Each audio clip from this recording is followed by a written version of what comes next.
Welcome, guys, to the new episode of Speaking About Israel and Palestine. And as you know, I'm still on my trip to Israel and Palestine. So this podcast is called right now, it's a special episode talking with Israel and Palestine. I'm very delighted that I have a guest, a very interesting guest, a very warm welcome, Yehuda Shaul.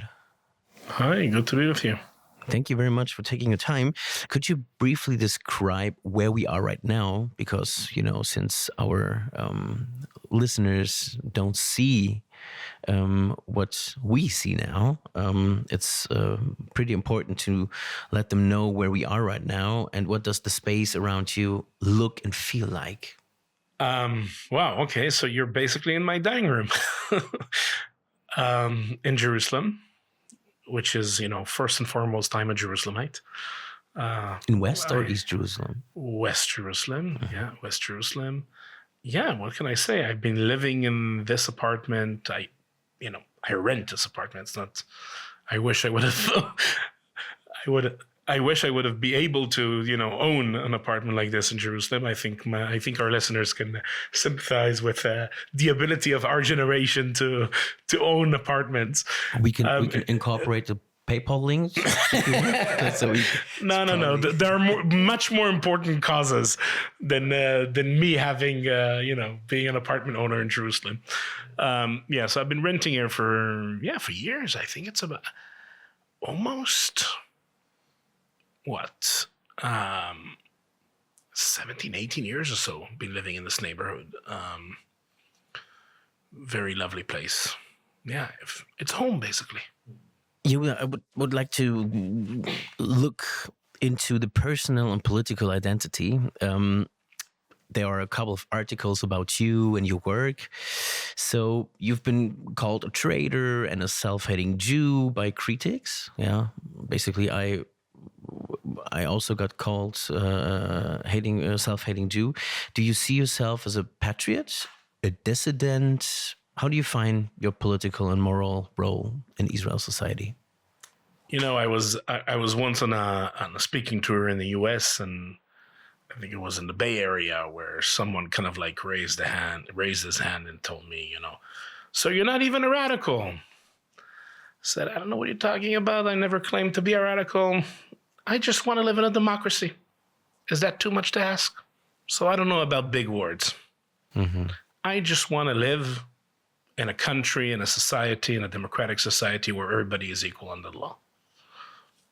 I want to live in a country where our military is not being used to impose military dictatorship over millions of people and rule them without rights. You can give me whichever title you want, but that's what I want.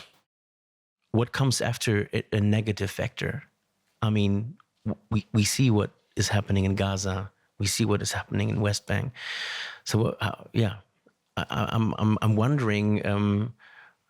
It's remarkable, actually, that you have the power to see a positive thing and to motivate people.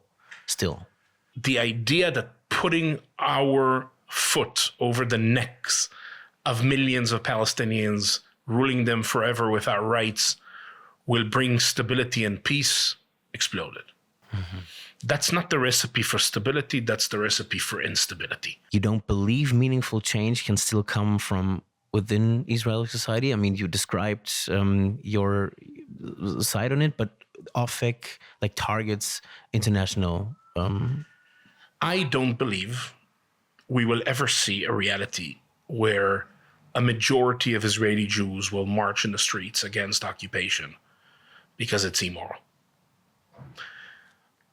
Not because we're bad people as Israeli Jews, just because that's human nature. People with privileges don't just wake up in the morning and decide to give up their privileges because the sun is shining in the right direction. Then there is what we have to do in Israel. And I think in Israel, we have to do two things, mainly. One is we have to increase the amount of Israeli Jews who oppose the occupation based on values, a value-based opposition within Israeli Jewish society. We're going to be a minority, and forever a minority.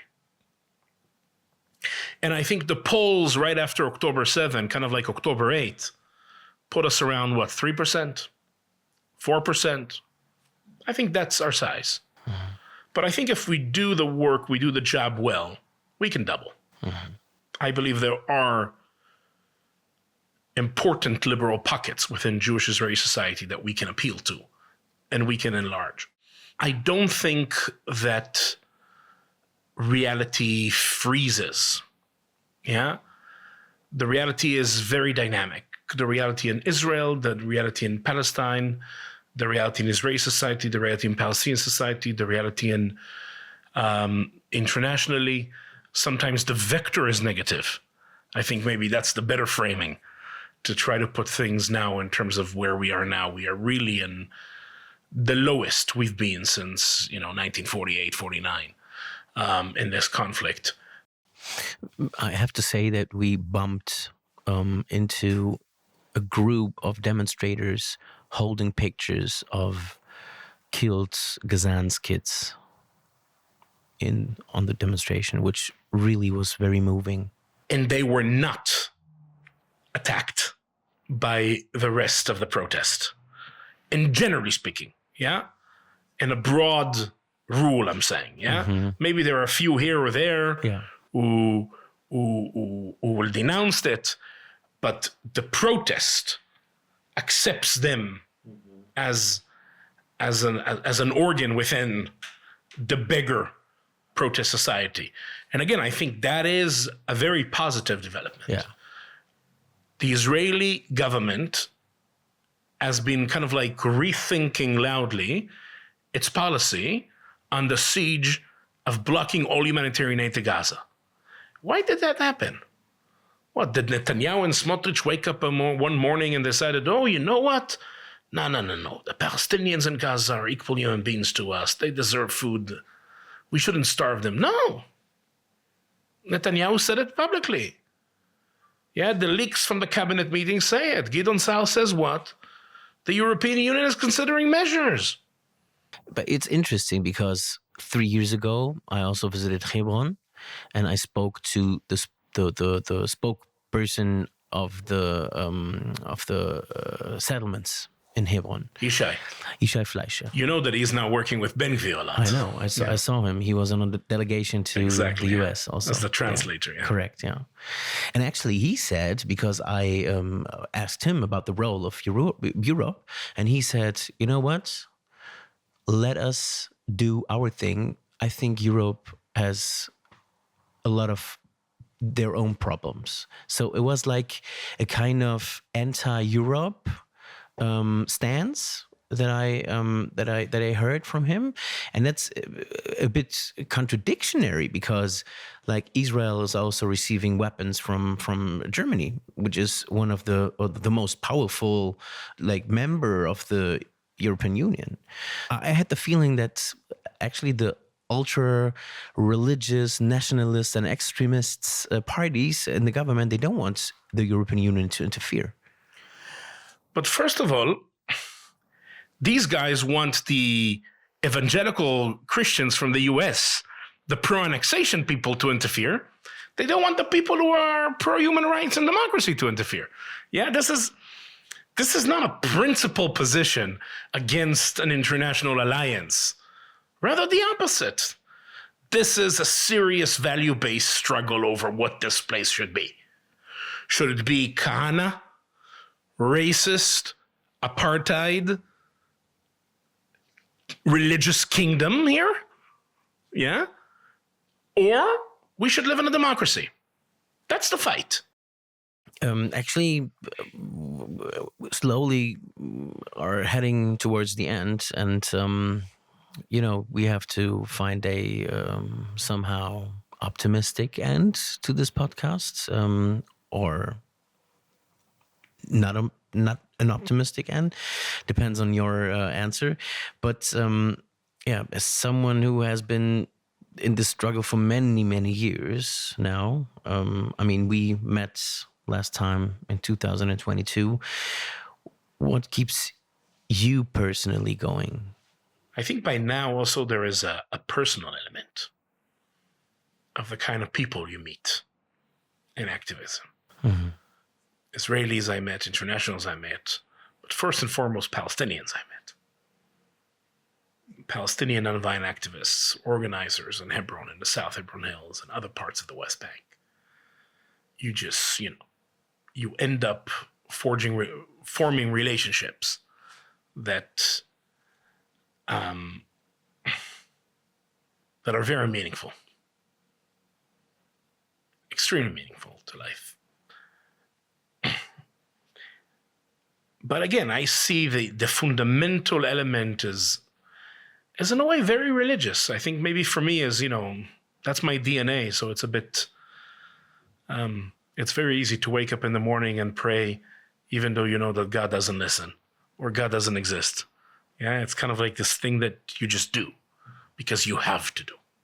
Yeah, it's kind of like, you follow the commands. Yeah, you follow the mitzvot.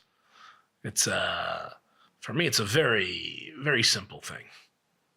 But the flip side of it is that I'm blessed to be in a place where my day-to-day job, where I'm fortunate to be able to have bring bread to the table, is actually the one thing that is also gives me a meaning to life. Yeah, it's so meaningful.